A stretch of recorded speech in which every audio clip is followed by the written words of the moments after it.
Well, I want to get straight into it because I know that you're a busy chap, and I've got a few questions for you here because obviously the new album is now out. Yeah, So I've got a few questions to ask you about Spacehopper.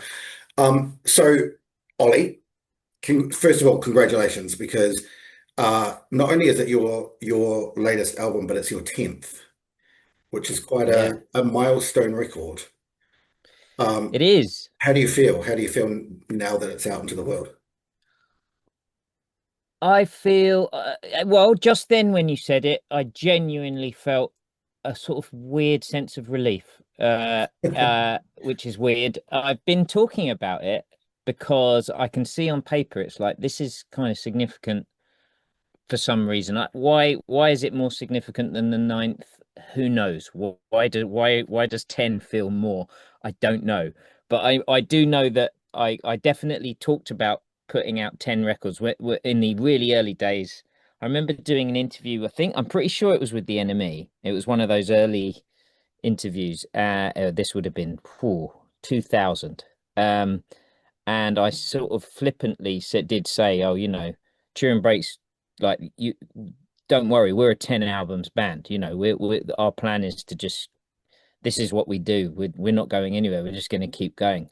And I didn't know what the hell I was talking about, but I did like other bands that had done that, and so it is significant, at least to us, at least to us as a band, it's significant. And yeah, I feel like, well done, man. I can actually, I don't normally pat myself on the back very often because it's not helpful. But it just in that sense, it does feel like, I did something. Well, I mean, I think it's not even just it's not even just important to you guys to get to album number 10, but also for the fans because it shows, I mean, it's a testament to it's a testament to your creative output, the fact that you've gone through 10 albums and you're still producing albums of such high quality. And when you think of the music industry being so fickle, a lot of bands dissolve after album two, three, or four, so it's Yeah. testament to how strong you are as a band, I think.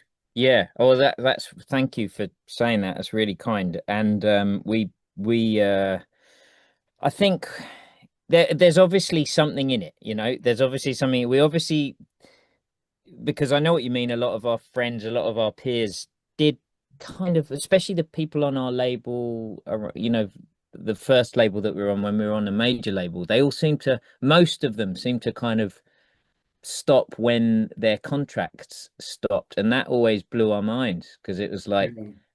man, like I know it's great to have a team and a record label, but uh making music, it just felt like it was a non-negotiable for us, and yeah, I think we've consistently made stuff, even not just the Turin Breaks album. We did a side project in COVID times called Lounge at the Edge of Town, which was another fully fully kind of realized separate musical world. We've got a couple of solo records within the band as well. So it's definitely, it definitely seems to be a little factory of production, Yeah. and it's just it's a real blessing. It is the best thing I could have done with my time, I think, apart from maybe making children. It's debatable, but but but yeah, making a musical world that you get to keep, like it's like being a model maker or something, you Yeah. every few years you make another bit of train track and another train to Does it go ever along. dawn on you how important your contribution to music is? I know as an artist, you're putting out the records every couple of years, but do you ever pinch yourself or just really reflect on the impact that you guys are having on your fans? I've been to some of your concerts where I'll look to the left or the right and you see people crying at shows. I've Mm. been near in tears when I was at your Union Chapel show. And I think I mentioned to you in our last interview last year, that one of the most important songs to me was Bipod. And to hear that song performed at your acoustic set in Union Chapel, it gave me chills. Do you ever Mm. sort of have those moments where you're like, wow, this is what we mean to people? Yeah, it was good that you mentioned bipod because you were one of the there was a handful of voices that mentioned bipod just at the right time when we always try and find something surprising from the past to put into a set list that's like, oh yeah, and that was because like a few people, including you, had kind of mentioned it just when our radar was up for that. Um, so yeah, that was a good idea. And it's funny that song seems to have gone down. Like it's weird how songs come back around, and for Yeah, some reason people are really finding that song very cathartic now. All the, what is it? 2007, I think we put that record out. So yeah, a really long time ago. Um, but yeah, we do. It's weird. It's like you do see it, and I love to see it at Turin Brakes gigs. I love it when I can sort of tell someone's just absolutely lost in what we're doing. It's a really affirming kind of thing to notice, and you do notice, you do see it, you do see, you are kind of.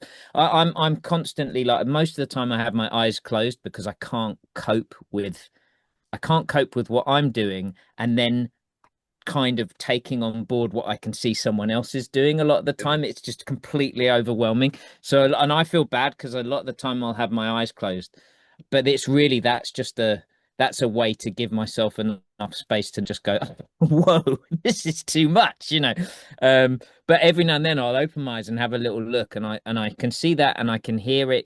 People do talk to us and find ways to message us, and we meet people before and after shows. And yeah, man, it's really like we just put out this record, and we just did a load of in stores, and we were saying at the end of it with each other when we were in the I think we were in the car on the way home from Newcastle or something, and we were just saying, man, there's nothing better than like putting your feet on the ground and playing even in an in-store with like what 50, 60 people that are crammed into this record shop, and you're playing like 5 or 6 songs acoustically, and then you sign their record and you talk to them for a couple of minutes, and they're all saying the same thing of like their stories of how how we kind of a soundtracked what they've been up to for the last 25 years, and they almost use us as a just as a reference point, and that's just like magic, because I do that with other people. there's yeah, there's people I bounce off, there's actors, there's singers, there's artists, filmmakers, there's these people that for whatever reason I identified with maybe when I was younger, and if they're still going, I'm still using them as my radar to bounce off, my signal off to see where I am. Where are you? Okay, if you're there and that's what you're doing and that's what you think, then I guess I'm about here.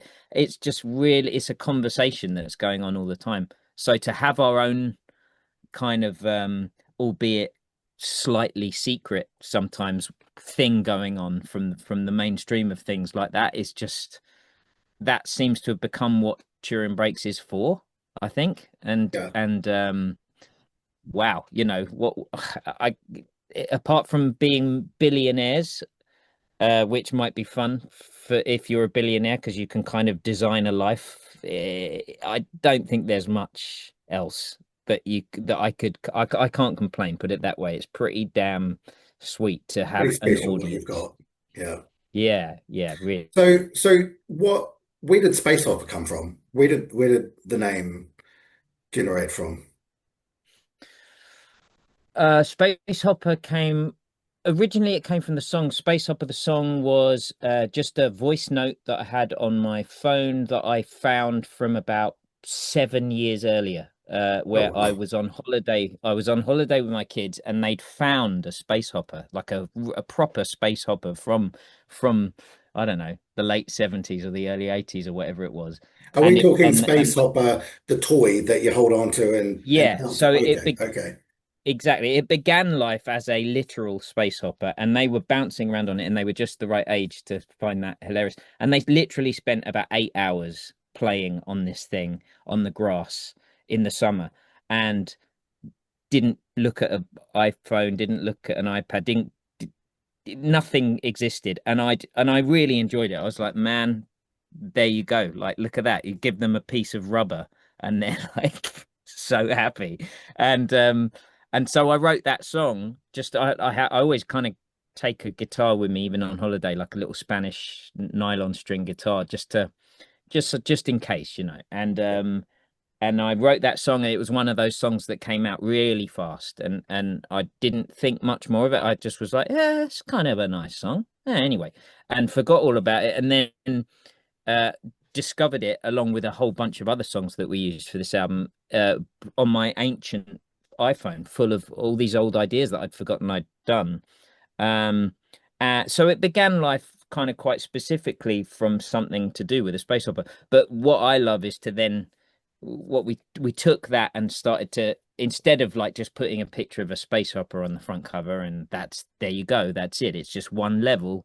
Um, we always enjoy messing about with images and ideas and abstracting them a bit. So it became like more of a psychedelic thing, and maybe the planet is the space hopper, and maybe we're hopping through space in a more literal, it's kind of taking that language, deconstructing it, and then reconstructing it to this other meaning. And we've always done things like that, sometimes subtly, sometimes less subtly, but I think as we've gone, especially when we weren't on our major label anymore, and we kind of didn't feel like quite the same level of pressure of trying to explain ourselves all the time to for a wider audience. There was always this argument going on with us and our label. They were always trying to get us to simplify, simplify, simplify, Mm. don't, and we just couldn't, we couldn't do that. We couldn't be that one thing that they needed us to be. So as we've gone along, we've kind of had a bit more fun because we can. So yeah, so the Space Hopper title became less about specifically about nostalgia for a toy from the late 70s, and much more like this idea of this kind of almost planet vehicle things hopping through space, and that suits a lot of our weird, slightly more psychedelic ideas and images that come out of a lot of the songs, I think, these days. And I think there's that feel within Space Hopper, that psychedelic. When I first listened to the record, there were components of, and I want to talk about this as well, about the Optimus LP. But there's also that psychedelic sound within some of these songs on the record as well that really sort of like sets it apart a little bit. Because I think through your career you've gone through these different genres, but you've always stuck to your sort of folk, indie folk Mm. roots, I guess. But I want to ask you about your return to Conch Studios because I know you sort of you let the news out of the bag at your acoustic tour that you were going back to Conch Studios where you recorded Optimist LP for Space Hopper. What was that like? Tell me about that. Yeah, that was it started out just because Guy, who we made the record with, he co-produced the record and engineered the whole thing and mixed it. So he was like the captain of the sonic part of the whole project. And he he often works, he lives and works really near Conch, and Conch is his preferred studio. And we'd always like avoided going back to Conch because making that first record was so intense, and not necessarily something we wanted to repeat. It was quite heavy going. We felt massive pressure because we'd never done anything like that before, and suddenly here we were being asked to make this proper record, with a lot of money kind of hanging above it and a lot of pressure. And so going back into that always felt a bit like, whoa, um, a bit freaky. But we also knew that, I think we also instinctively knew that if we do go back there, stuff will happen, feelings will be had. And there's no way you can go in back into that space after all this time and not be challenged in a creative way, you know. And so the two worlds kind of hit Guy sort of giving us the excuse to go back there. It was almost like, well, we have to go back to Conk now. You know, that's Guy's favorite studio. We have to do it. I think we were all secretly really excited to do it because enough time's passed.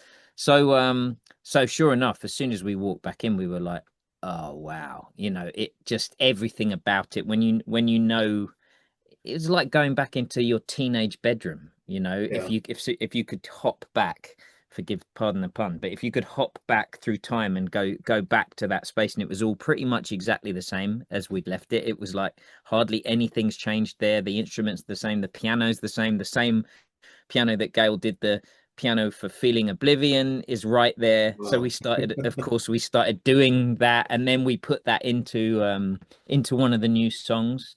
Um, so yeah, there's loads of things that happen when you do that, and yeah, it was a really good move, I think, and that was part that influenced massively the whole looking back and the kind of slightly playing with our legacy and things from the past and bringing them into the now, you know.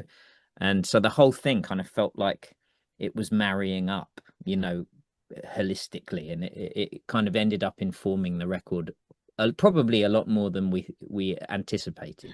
Oh, it's interesting you say that because that sort of leads on to my next question because there's a song called Lullaby on Mm. the record. I just adore the song Lullaby, and I can hear little remnants of Optimist in there, like little remnants of maybe Slack or Mind Over Money, and I wondered how much influence Optimist and Conk had on Spacehopper, and the reason I ask that is because Space Opera sounds like quite a reflective album where you've not just taken Optimist, perhaps from your influence from Conk, but also other parts of your other records as well. And it sounds to me like quite a reflective album. Would you agree with that? Oh yeah, 100%. You know, we were. I think. I mean, I think actually, Lullaby came from an initial thing that Gail brought in, and I think I think he was deliberately bringing in an element of a kind of fun, slightly more. I don't know how to explain it, like kind of teenage kind of like I don't know, just that throwaway kind of like fuck it attitude Yeah. that are in songs like Slack, that are in songs maybe a bit. There's bits of songs that we've done like Painkiller, and I think he was just reviving that. And there was a lot of that going on where it was like that was how it was reflecting across, you know, we were kind of personally doing a kind of highlights reel almost of like, well, we like this, we like that, we liked it when we did this, we liked it when we did that. And suddenly it was like we were allowed to do that without it being just a nostalgia thing, because that was the last thing we'd want, is for it to feel like the end. It's just a way of you know, of ha re-engaging, I guess, with those fans as well, of like, well, we know that you probably really liked the Optimist LP and the first few albums because that's what we get told all the time. Yeah. And what happens if we play around with that a bit, you know? And so yeah, there was loads of reflecting going on. Again, it was always that I said the other day to someone, it was like that feeling of you're driving and you're looking you're glancing up at the rear view mirror, but you're still going forwards, you know, and that was what we were doing, I think. Yeah. And you sound like you have so much fun. You're one of those bands that, I'm such a passionate follower of you guys, and I have been from day one. And you've always been one of those bands that's genuinely sound like you have so much fun. I mean, Mm. watching you, you just have so much fun together on stage. And hearing you, it comes through your recordings, and you don't always get that with recordings. A lot of recordings come Mm. through very, as much as they may be great, but they've got a stale feel to them because they just don't have the heart that you guys clearly have when you're putting Mm. these songs together. And there's so many songs on this new record that have that heart. that a lot of other artists just aren't able to create in their records. How much fun do you guys have when you're in the studio? I'm guessing a lot. Yeah, there's a lot. I mean, it probably works out 50-50 that there's like intense fun and then sort of like no one's ever there's never any really dark moments anymore or anything like that. I'd say you definitely have moments of doubt. So it's a weird mix of like the doubt creates an energy, and I think over the years we've worked out how to take that energy and kind of turn it into something way more positive. I mean, the album Dark on Fire, the title, I'm what I meant by that was burning your burdens for fuel, so taking your burdens and literally just going, right, that's what I'm going to use, and we've done that more and more, I think, and maybe as people we've got better at doing that. You get better at doing that for each other as well, like just as a team. You kind of when to just there's nothing better than like someone looking really intense and doubtful and worried, and then you can just make them crack up and you can turn the whole thing. Yeah. And we're really good at doing that for each other. Ed and Rob in particular have helped bring me and Gail out of our kind of intensity a bit. They're really good at doing that. I'm sure that's partly why we're still together, because they sussed us out. They I mean, sussed out how they've made two terrific additions to the band, haven't they? oh They really man, have. those guys are just colossal. We'd be, I honestly don't think, I don't know if Turin Brakes wouldn't be a thing at all without them, but it wouldn't be an operational thing that Yeah. like that is as solid as it is. Those guys are just immense. Ed's just flourished into this kind of star, and he has so much fun on stage, and the fans just adore him. Yeah. And he sort of takes that extra bit of pressure off me and Gail, so that me and Gail can kind of just enjoy ourselves a bit more. And Mhm. there's this other guy that takes a bit of the just takes a bit of the attention for a while. So and it's just lovely. And Rob is like behind, he's more quiet on the stage, of course, because what how could he possibly compete with Ed, who's just like this huge bearded Yeah. hairy lunatic on stage. um but behind the scenes, Rob is like, we call him Captain Allen, because he's like he is literally the captain of his cricket team, and he does the same thing with Turin Brakes. It's like Yeah. he's just really steady, very rarely wrong. I hate to admit, but he's usually certainly about Turin Brakes. His instincts are like amazing, and I think he was always he's a bit older than us. He's been around the music industry for longer than any of us, and he he saw an opportunity to kind of help this band when we didn't have a team anymore, and he just became that person that we needed. And he hasn't stopped. It's great. And he really like runs the show of the organizing of this band, and is super positive. Like, just there's Oh always yeah. another tour being talked about. There's always another record being talked about. That it's like he's constantly saying, this is the plan for the next 5 years, and I mean, what a gift to have someone in your life that's doing that, because without him, I tell you, me and Gail would be crashing the plane, we really would. So because we're just not like that. We're good at coming up with the initial musical ideas and doing that, but that can become almost self-destructive if you don't have someone else looking out for you. Yeah. And so those guys are huge. Yeah. So talking about the two Bellum boys that started Turin Brakes, you and Gail, Mm. and looking back over these, what, it's almost 25 years now, isn't it? Next year it'll be 25 years. Yeah, next year is our 25th anniversary. Yeah, as a sort of, it was 99 that we kind of really properly just came up with the name and really began. But I think 2000 is where it felt like that was, yeah, that was We're where here. that was when it really started. And then 2001 is when we put out our first album. So we kind of yeah, next year's definitely very much the official 25th year of the band, if not even a bit more, I'd say. So looking back over that time, it's a huge amount of time to be together.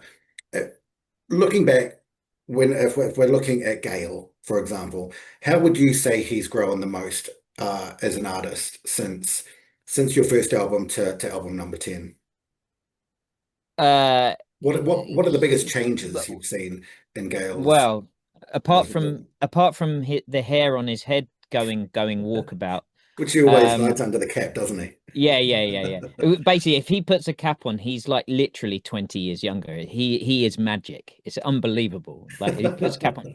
It's you from 20 years ago. In fact, the best story I've got of Gail is some guy came up to us after a gig a few years ago, and Gail was had his cap on, and so looking really young. And this guy came up and he said, "Bloody hell, that new kid you've got on the guitar's even better than the old one." And it was just the best. It was the best, and he said it to Gail, and we all just love. We let him think that Gail was a completely different guy, But it was just the nicest, funnest thing because it was like this real compliment, of like you're even better than the last guy, and without realizing, of course, he was the same guy. But yeah, he's massively changed, really. I mean, he used to be much more. He's changed in a few different ways. He's become a much more confident um uh producer of songs himself. He could always write, Gail could always write songs, but I think there was a big confidence leap from the early days where he might bring in two or three ideas maybe per album, and would always be like at the end of the process, oh yeah, and here's two or three ideas of mine. It was much more like cagey and careful. And over the years, I guess he's just seen the process and gone through it enough times to realize that he's really good, and he's written some great songs, and that seems to increase all the time. Um, with it, every time we put out a record, he'll just have that bit more to say from the songwriting perspective. But as a guitarist and a musician, I mean, I genuinely think he's like he to me he's the best. He's the best kind of guitar dude that I can think of uh, uh, uh, uh, out there. Do you know what I mean? He's like he if Turin Brakes were a bigger band commercially, he would be John Frusciante from the Yeah, Chili Peppers. I mean, he would. yeah. He's that good. I He's mean, got his that finger thing. picking skills I've never seen anything like it. Yeah, he's got that thing. He's just got that fit. He's got a real unique, proper voice, incredibly skilled, but not like he's got the taste as well. Because Mhm.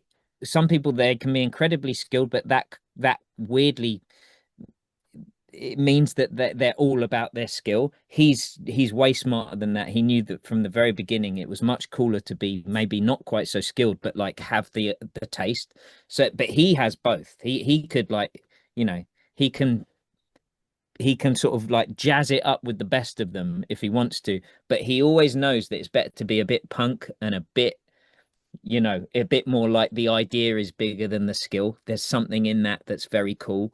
And he's always known that since we were kids. And but he's kind of stepped more into the light, I'd say, really. He used to hide his light all the time. We'd always be going, "Come on, man, more, come out more," and trying to find a way to bring him out. Now he seems to do that more easily and more often, and the results are like they speak for themselves. Everyone loves it. I always joke to him and say like if things aren't going great one week or whatever, I'll say, well, don't worry, we've got gigs this weekend. You get to literally be applauded and cheered for doing something that you find really quite natural and relatively easy these days. Playing, you get around, you do this thing on your guitar and it's completely you, and you get applauded, cheered, and treated like an absolute rock star. Yeah. So yeah, he's come a really long way, I think. Now that I never really discuss it, but it's yeah, he's a completely different human being, really, compared And to if the if I was 25 years to, ago. if he was to be on the call now and I was to ask him the same question about you, what do you think he Mm. would say? Oh, well, the only thing I could predict about Gale would be his unpredictability. So I couldn't tell you what he'd say. Um, but How do you think you've grown over the last 20, 25 years? uh, oh Because you've boy. always come across to me from my very first tour seeing you guys.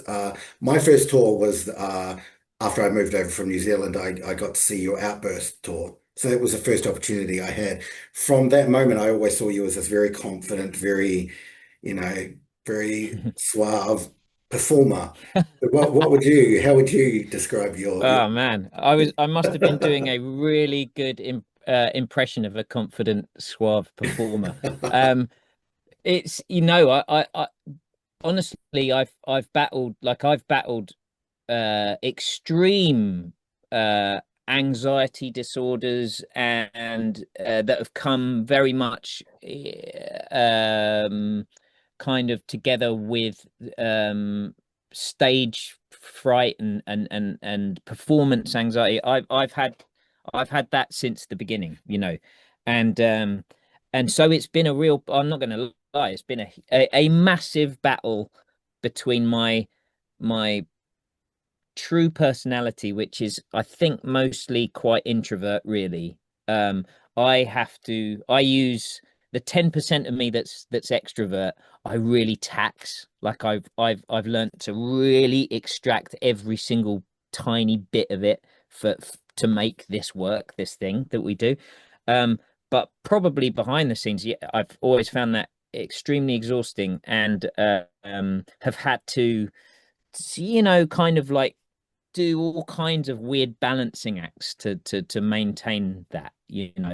Um, so there's a lot going on under the hood. But I, you know, pretty much every musician I ever have a conversation with, that's pretty much the deal.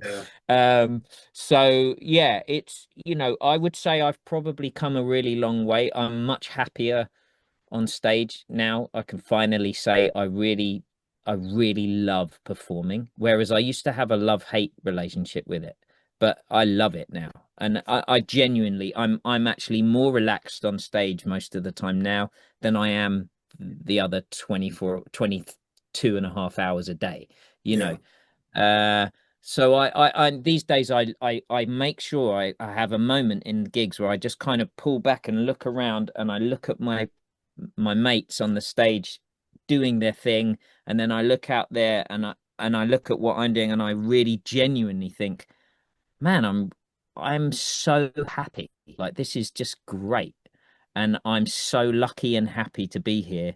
And that's it. And that's all. And it's just real appreciation. I never used to be able to do that because I was so focused on we have to be everything and more.